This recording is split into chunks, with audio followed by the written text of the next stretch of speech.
పెద్దపల్లి జిల్లా రామగుండంలో 10,000 లంచం తీసుకుంటూ రామగుండం ఎస్టీఓ ఏకుల మహేశ్వర్ మరియు ఆఫీస్ సబార్డినేట్ రెడ్డవేన పవన్ను ఏసీబీ అధికారులు పట్టుకున్నారు.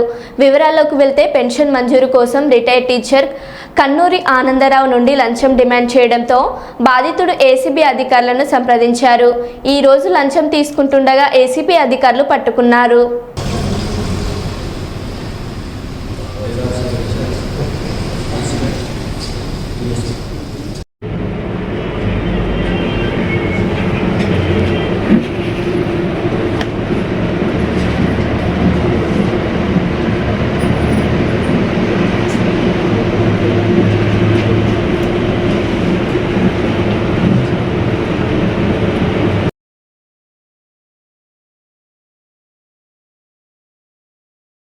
మాత్రమే వాళ్ళు ఖుషి అంటున్నారు.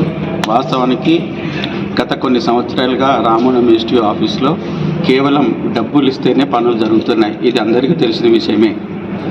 కాబట్టి ఈ రకంగా డబ్బులు తీసుకొని ఉద్యోగ విరమణ చేసిన ఉపాధ్యాయుల వద్ద డబ్బులు తీసుకొని పెన్షన్ మంజూరు చేయడం సరైనది కాదు.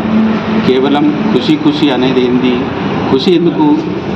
రిటైర్ అయిన వాడు పెన్షన్ తీసుకుంటూ సంతోషంగా ఉంటాడా? ఎస్టీఓ గారు ఖుషిగా ఇవ్వమనడం ఏంది? అది సరైన పద్ధతి కాదు. ఇకనైనా వారు ఇలాంటి పనులు చేయొద్దు అని ఎస్టీఓలకు కోరుతున్నారు.